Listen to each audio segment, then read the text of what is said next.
Esther chapter 8. On that day did the king Ahasuerus give the house of Haman, the Jews' enemy, unto Esther the queen. And Mordecai came before the king, for Esther had told what he was unto her. And the king took off his ring, which he had taken from Haman, and gave it to Mordecai. And Esther set Mordecai over the house of Haman. And Esther spake yet again before the king, and fell down at his feet, and besought him with tears to put away the mischief of Haman the Agagite, and his device that he had devised against the Jews.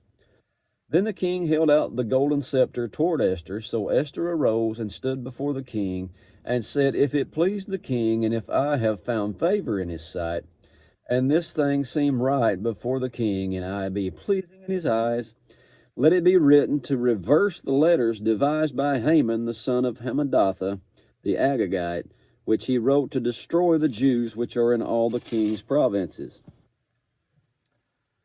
For how can I endure to see the evil that shall come unto my people, or how can I endure to see the destruction of my kindred?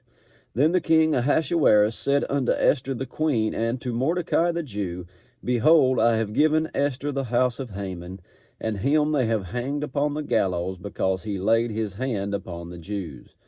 Write ye also for the Jews as it likes you in the king's name, and seal it with the king's ring. For the writing which is written in the king's name and sealed with the king's ring may no man reverse. Then were the king's scribes called at that time in the 3rd month, that is, the month Sivan, on the 23rd day thereof, and it was written according to all that Mordecai commanded unto the Jews, and to the lieutenants and the deputies and the rulers of the provinces which were from India unto Ethiopia, 127 provinces, unto every province according to the writing thereof, and to every people after their language, and to the Jews according to their writing, and according to their language. And he wrote in the king Ahasuerus' name, and sealed it with the king's ring, and sent letters by posts on horseback, and riders on mules, camels, and young dromedaries, wherein the king granted the Jews which were in every city to gather themselves together, and to stand for their life, to destroy, to slay, and to cause to perish all the power of the people and the province that would assault them, both little ones and women, and to take the spoil of them for a prey upon one day in all the provinces of King Ahasuerus, namely, upon the 13th day of the 12th month, which is the month Adar.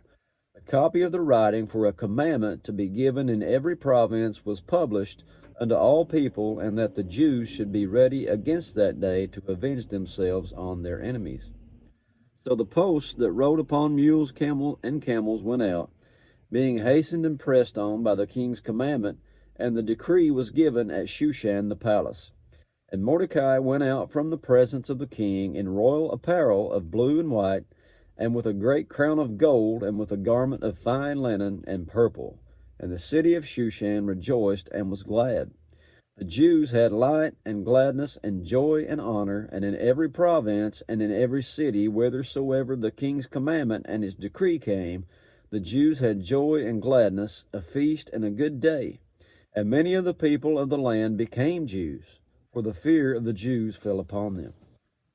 And that is it for chapter 8. God bless you.